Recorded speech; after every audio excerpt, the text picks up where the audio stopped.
Okay, so the first thing we're going to do are your crostini, which in Italian translates to little toasts.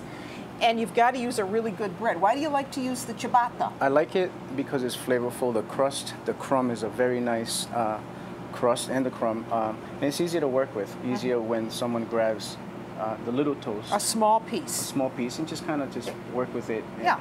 in the dirt parties. And it's just easy to work with, and it's very flavorful. So we've already grilled some pieces, right? And you're going to put me to work. I'm going to do the garlic part of this. And Chef Alberto, you're going to make a topping for this. A topping, which is very simple. Italian cuisine is very simple and easy. And pretty much I'm just using 4 ingredients, which is the fresh ricotta, the pecorino romano, the basil, and just pretty much a seasoning. And a seasoning, and you're using this.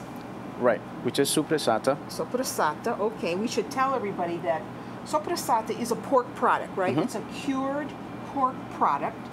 And really, it gets its name soppressata because this is made with a weight on top of it. So the word sopra means to put something on top, to flatten it. So this is going to be really bring out kind of like jump in your mouth flavor here. Right. So why don't I do the bread and you make the filling? All right.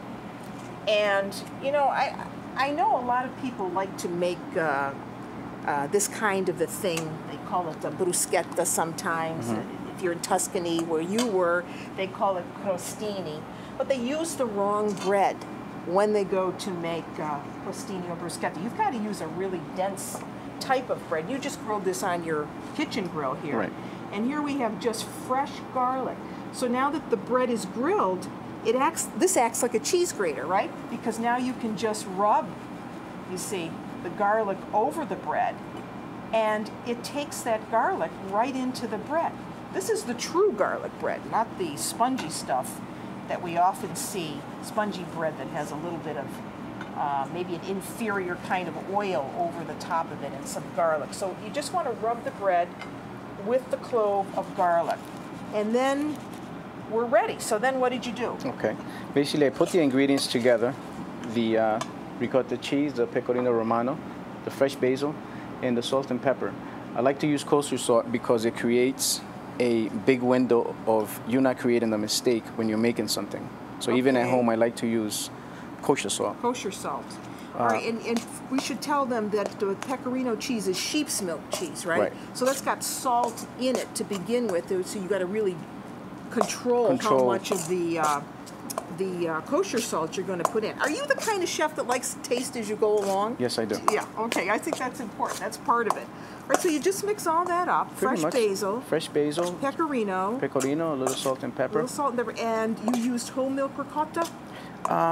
Yes, I like to use it because the milk is a little more... Consistency is better, but you could use skim milk if you wanted to. Okay, so now let's show them how it goes together. Okay. I'll bring the bread over because now this has all been rubbed with garlic. Basically what we're going to do is simply put it together like so. And what I like to do is I have 2 types of soppressata here. One is a sweet, and one is a hot. Oh, hot and sweet, good. Correct. So in the dirt parties, I like to separate them because, you know, not everyone... Some people like a little hotter and some people don't like it as hot. Correct. And we should say this is what the soppressata looks like when you cut it. So it's a cured pork product. Sometimes it has the whole peppercorns in it. Right. I think this one does. There you go. That looks great. So now you're going to make a hot one? Actually, that is the hot, and I'm going to make... A sweet one. A sweet one. And we're literally not doing very much cooking at all, are we, with getting this together? So that's how the first one would look. That's your crostini with the ricotta, basil, and the soppressata over the top. I'm hungry already.